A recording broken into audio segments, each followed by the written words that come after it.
Hola a todos y bienvenidos a este nuevo problema, en concreto el problema 2 de física de la prueba de acceso al CEFIS.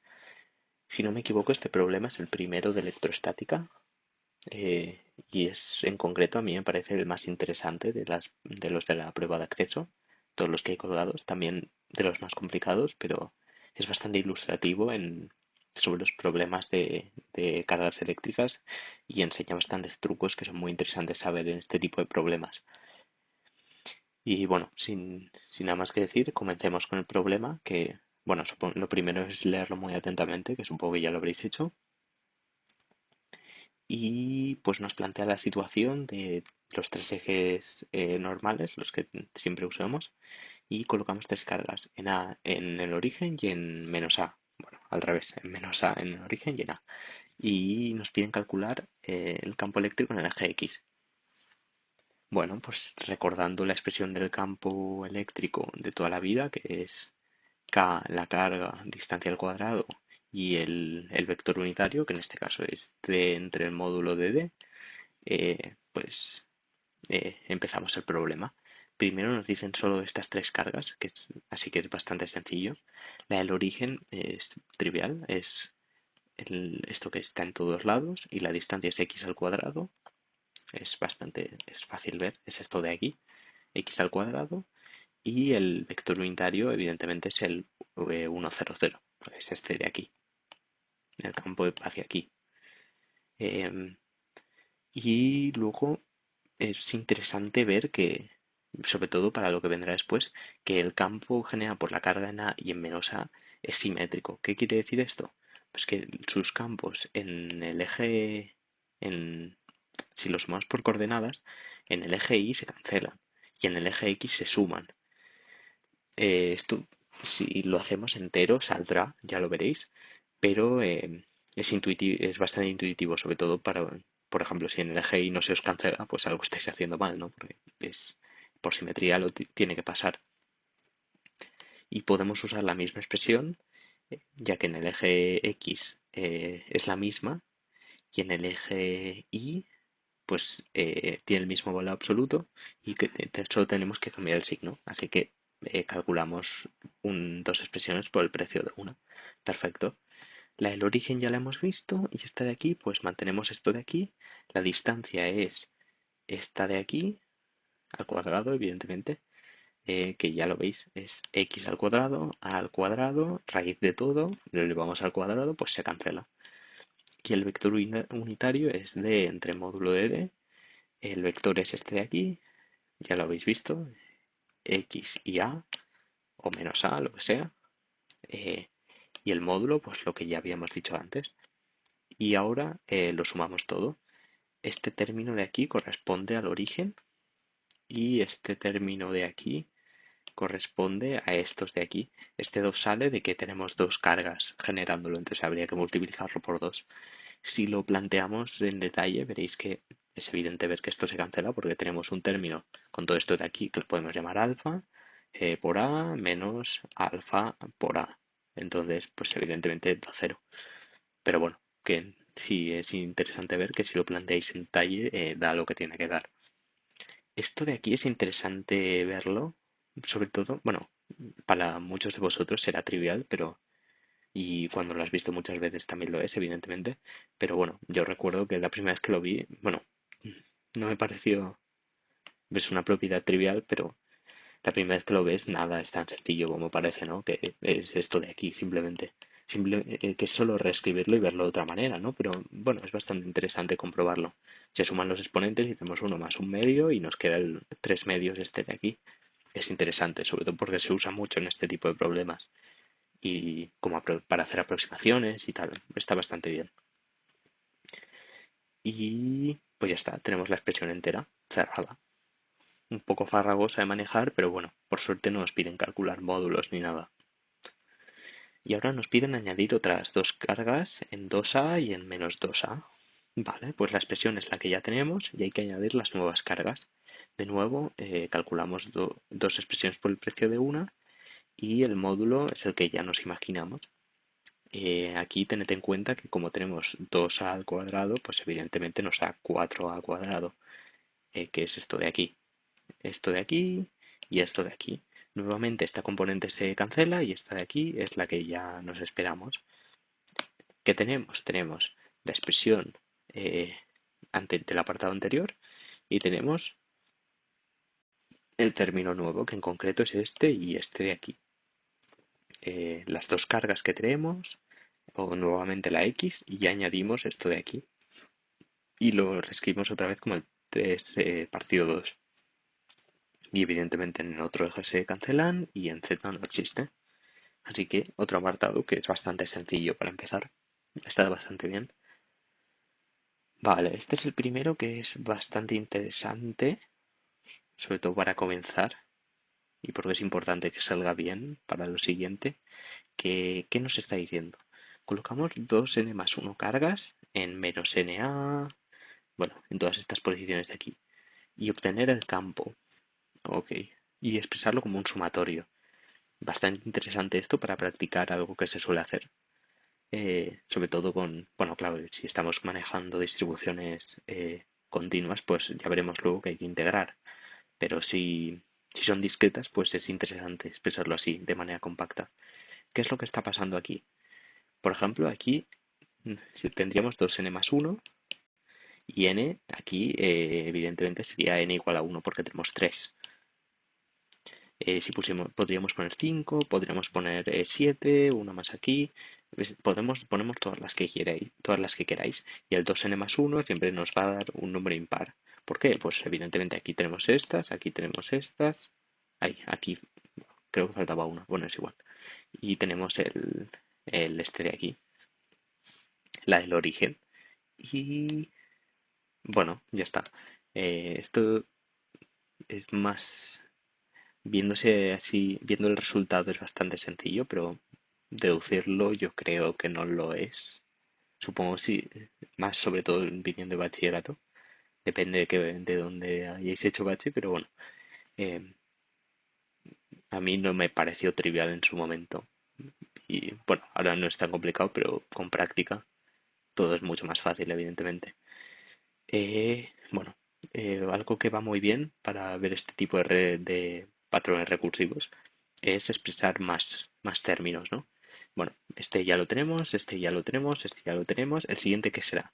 El siguiente estará en 3a y por tanto tendremos 9a². Entonces, el siguiente podemos escribirlo así, con lo mismo, pero con el 9a². ¿Vale? Tenemos este patrón de aquí. ¿Cómo lo podemos expresar como un sumatorio? Bueno, sobre todo aquí es bastante, lo que me parece más interesante es este término de aquí, porque en un inicio creo recordar que yo no supe cómo incluirlo en el sumatorio, pero bueno, ahora lo he visto directamente, pero es práctica. Evidentemente esto lo puedes multiplicar por x arriba y abajo y nos queda x entre x cubo. Entonces, ¿qué nos queda? Sobre todo porque con práctica, bueno, ya se ve que este 3 medios, bueno, nos quedará algo dentro, o sea, si ponemos x² más perdón, a², y j es 0, entonces esto lo elevamos a 3 medios. Si j es 0, pues entonces x queda a la 3. Entonces, este x a la 3 es interesante. Sacamos la x de factor común y como estamos recorriendo eh, todas las partículas una a una, este 2 ya no nos hace falta porque las estamos recorriendo una a una, es decir, este sumatorio contiene todos los términos, ya no hace falta el 2. Sacamos esto de aquí y está fuera, sacamos de factor común las x, estas de aquí, y ¿qué nos queda? Nos queda eh, esto de aquí, x² más j² a la 3 medios. Ejemplo, si j es 0, entonces este término es 0, entonces nos queda x² a la 3 medios, que es x a la 3, y que multiplicado por x nos dará el 1 entre x a la 2. Fácil. Si j es 1, nos da este término de aquí. Si j es 2, bueno, ya vais viendo. Si j es 2, entonces nos da 4, si j es 3, 9, etc, etc. Y la expresión final es este sumatorio.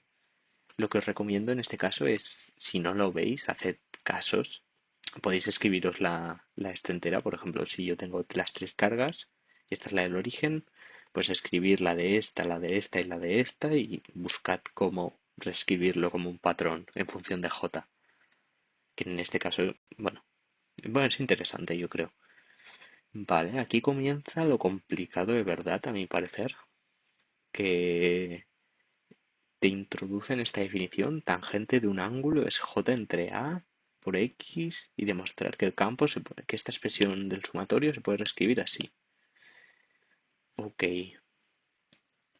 bueno, sin esto no es necesario para saber lo que, o sea, no es necesario saber lo que estáis haciendo para sacarlo adelante, vaya, pero bueno, el ángulo lo podéis, si queréis una intuición, lo que estáis haciendo es esta distribución de carga, estáis cogiendo este ángulo de aquí. Entonces, este lado es J por A, es decir, por ejemplo, A, 2A, 3A, etc, etc, y esto es X. Entonces estáis haciendo la tangente de este ángulo de aquí, que es bastante interesante para saber qué está pasando, pero bueno, tampoco es necesario.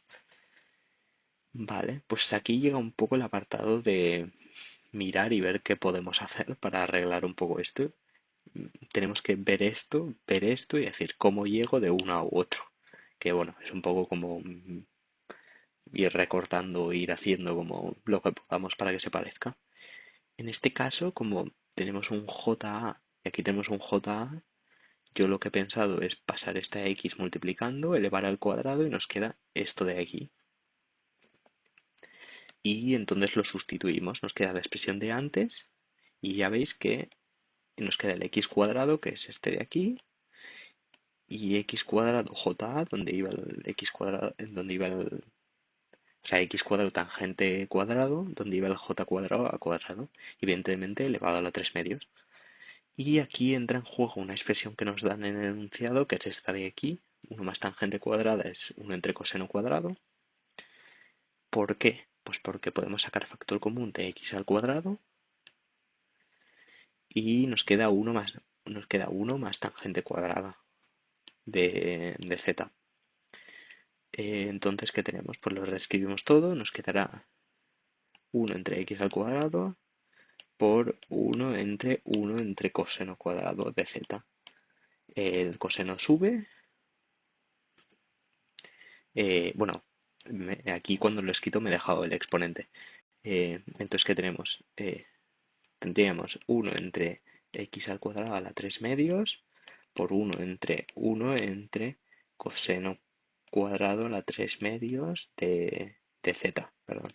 Entonces ya veis que se queda todo al cubo y nos queda 1 entre x al cubo. El valor absoluto este viene de que, como estaba al cuadrado, esto es positivo. Entonces si le hacemos x al cuadrado a la 3 medios, evidentemente nos quedamos con los valores positivos, porque x al cuadrado será positivo siempre. Entonces, ¿qué está pasando aquí? Así, el coseno lo tenemos también al cuadrado a la 3 medios, se va y queda el coseno al cubo. Y nos queda así la expresión que nos piden, si no me equivoco, que es esta de aquí. ¿Vale? Muy interesante esto. Pero todavía más lo es más este siguiente apartado, que a mi parecer es el más complicado, puede ser, sobre todo por la cantidad de cosas que te dicen en el enunciado. Vale. Ahora nos dicen que n va a infinito de una determinada manera, bla, bla, bla. Bueno, nos están diciendo un montón de cosas, no importa, lo que importa es entender qué está pasando aquí. Tenemos un cable de longitud L. ¿Qué está pasando? Antes, por ejemplo, teníamos una carga aquí, una carga aquí y una carga aquí. Unas cargas con un determinado valor. Vale, ahora esas cargas valen menos y ponemos más cargas. Carga, carga. Ahora todas estas cargas valen menos y ponemos más cargas. Cada carga vale menos y ponemos más, más, más, más, hasta que hacemos que esto sea una distribución prácticamente que tiende a una distribución continua de cargas. Es decir, estamos pasando de este tipo de distribución, unas cuantas cargas por aquí, estamos pasando a tener un cable con un montón de cargas pequeñitas, tan pequeñitas que son diferenciales de carga. Y estos diferenciales de carga son prácticamente continuos. Y esto que te dicen aquí, te dicen, ¿te puede ser útil darte cuenta esto de aquí? Bueno, esto a mi parecer es un poco críptico, decirlo así, pero bueno. Describir el sumatorio anterior de manera que puedas calcular el límite del sumatorio usando el teorema fundamental del cálculo. Vale, esto es la regla de... Bueno, lo que quieren es que lo transformes en una integral, básicamente. O sea, te lo dicen crípticamente, pero que lo transformes en una integral. Vale, que esta... Vale, pues ¿qué pasa? Esto de aquí, ¿qué es? Esto es la diferencia de z, ¿no? Vale, pues si la diferencia de z tiende a cero, ¿qué está pasando? Que nos estamos quedando con un diferencial de z, ¿no? Esto es como llamamos a los cambios más pequeños posibles. Estamos pasando de un delta de z, estamos pasando a un diferencial de z. Lo estamos pasando de algo discreto a algo continuo. Y nos dan la expresión esta de aquí. Básicamente nos están diciendo que el límite cuando... perdón. Que el límite cuando n tiende a infinito de zj más 1 menos zj es igual a un diferencial de z. Esto es básicamente la expresión, bueno, j. em, j, ya me entendéis, o sea, n infinito y j por tanto tiende a cero. Eh, bueno, no, ya me estáis entendiendo en este caso, o sea, que la diferencia tiende a cero. Em, entonces nos quedamos con un diferencial de esto, del ángulo. Acordaos de que el ángulo es este de aquí. Básicamente lo que está pasando es que, por ejemplo, estamos cogiendo una diferencia extremadamente pequeña, un diferencial de z. Em, ¿Y qué está pasando aquí? Bueno, pues simplemente tenemos que reescribir las cosas. Te lo dicen de manera críptica, pero solo tienes que reescribirlo. Eh, lo interesante aquí, en este caso, es que hay que tener en cuenta el ángulo, que esto, bueno, lo voy a explicar después. Eh, y simplemente, a lo que me refiero es que es coger la expresión anterior, la expresión está del sumatorio que nos daban antes, esta de aquí, y reescribirla. Mantengamos x y x cubo, k sigue aquí, x cubo sigue aquí, y delta de q, eh, ¿a qué tiende? Pues tiende, bueno, la expresamos como delta de q es igual a lambda por enunciado. Entonces nos queda esto de aquí y el coseno cubo, que es este de aquí. Aquí lo he escrito ya como una integral, pero todavía no hay un diferencial, así que si lo quisierais poner como un sumatorio sería, yo creo, incluso más correcto. ¿Y qué está pasando aquí? Bueno, pues lo que podemos hacer es, vemos esto y vemos esto, entonces metemos una x. ¿Qué nos queda? Nos queda x entre x cuadrado, k, ¿y qué nos queda? Nos queda lambda por a entre x por coseno cubo, evidentemente, es coseno cuadrado por coseno, evidentemente. Entonces, podemos escribir esto como nos quedamos con esto, bueno, con este término de abajo, con un coseno cuadrado y ponemos un diferencial y nos queda una integral muy sencilla. ¿Y cuáles son los límites de integración? ¿Cuál es el valor máximo de z y cuál es el valor mínimo de z? Bueno, pues miremoslo. Si hasta aquí vale L medios, entonces ¿cuál es el valor máximo de z? Pues muy sencillo, ¿no? Podemos expresarlo como otra arcotangente. Eh, en concreto, como el arcotangente de L medios, arctan de L medios entre X, que evidentemente es L entre 2X, que es esto de aquí. Yo lo he llamado beta porque, bueno, o sea, esto de dentro lo he llamado beta porque luego queda más bonito, pero bueno, es lo mismo, da igual.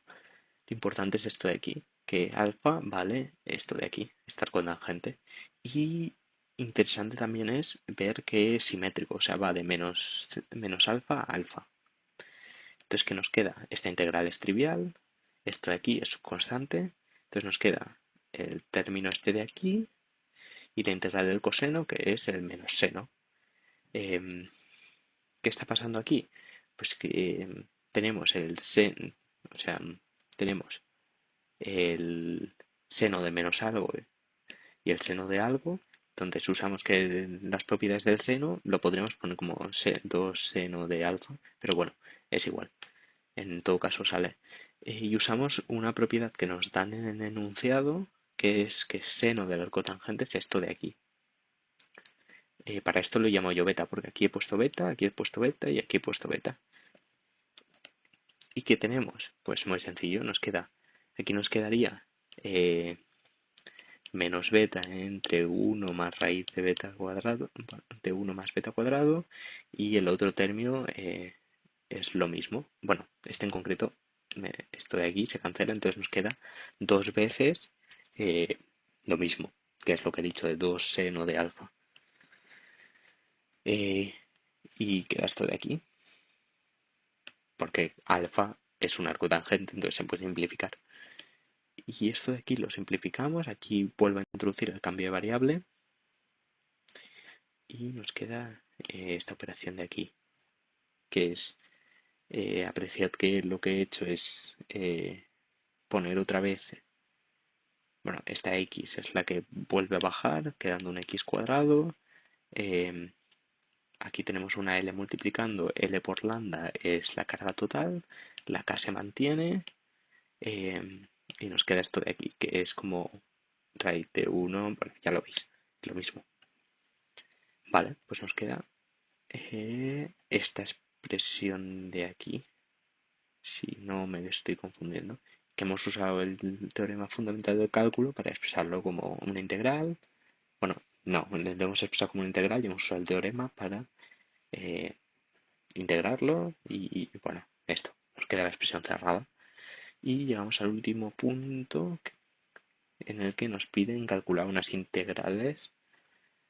Bueno, dicen muchas cosas, ¿no? Da un poco igual. Lo que importa es que te dicen que integres esto, básicamente. O sea, que integres de infinito a xb y consideres que v en infinito es igual a cero. Esto es lo que importa. Integras el campo y ¿qué te queda? Te queda la integral del campo, que ya la sabemos, es esto de aquí, lo ponemos aquí, y de infinito a xb. Bueno, en un punto, te piden calcularlo, da igual. ¿Y qué nos queda? Nos queda la expresión. Vale, yo lo he dejado el potencial como una integral porque no... Bueno, quizás es más fácil de lo que parece y simplemente no lo estoy viendo, pero no he encontrado la manera de integrar esto fácil, quiero decir, o sea, de una expresión trivial, inmediata, digámoslo así. Bueno, igual me estoy dejando algo bastante sencillo, quizás, pero bueno, no sé, tampoco pasa nada. Es esta expresión, esta es esta integral, y lo que nos piden es que la utilicemos en dos casos, que es que x mucho menor a l y x mucho mayor a l, que es lo importante. Entonces, para estos casos la integral sí se puede resolver, si la sé resolver, bueno, sí veo cómo resolverla, que son triviales, son inmediatas. Evidentemente, si en el primer caso x mucho menor a l, no, perdón, x mucho mayor a l, el segundo caso, entonces esta división de aquí tiende a 0, entonces esto tiende a 1 y nos queda la integral de lo de fuera, k lambda l, sí, perdón, de x y abajo nos queda esta x al cuadrado, que es una integral inmediata y nos queda esto de aquí y nos queda menos k qt xb, que es exactamente la fórmula esta que nos dicen de los libros. ¿Por qué? Pues muy fácil, o sea, si estamos muy lejos del cable, es decir, x mucho mayor a l, imagínate, tenemos este cable y x es mucho mayor. ¿Qué está pasando aquí? Pues que esto es tan pequeño que parece una carga puntual. Si nos alejamos mucho, este cable, por ejemplo, si lo acercamos mucho, se verá más fácil. Este cable, que aquí parece, si estamos muy cerca, es un cable de verdad. ¿Qué pasa si nos alejamos mucho?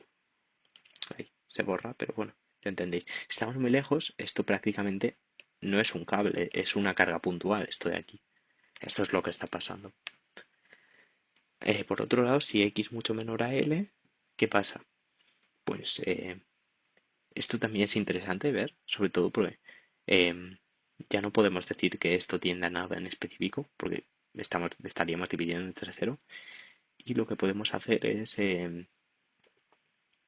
meter una x aquí, es decir, dejar un uno entre x y meter una dentro. Entonces nos quedaría x cuadrado más l cuadrado entre 4 y entonces ahora sí podemos decir que x cuadrado es despreciable respecto a l cuadrado y nos quedaría eh, 1 entre raíz de l cuadrado entre 4 que es igual a 2 entre l.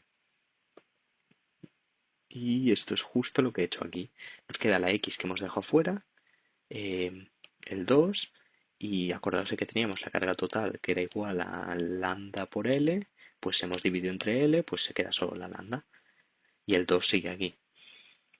Bueno, y nos queda esto, lo integramos, es un logaritmo neperiano inmediato y nos queda esta expresión de aquí, que bueno, esto no recuerdo si se da en bachillerato, pero ya os lo digo yo, esto es la expresión de un cable de un hilo infinito y es bastante intuitivo porque igual que cuando estamos muy lejos es como una carga puntual, si estamos muy cerca, por ejemplo, tenemos este cable y estamos aquí, es que prácticamente es un cable infinito. O sea, si estamos suficientemente cerca, prácticamente los efectos de las puntas son negligibles. O sea, se aproxima, la expresión tiende, digámoslo así, a un cable infinito.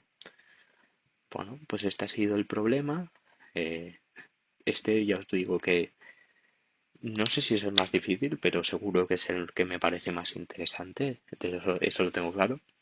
Y nada, espero que os haya gustado y que hayáis aprendido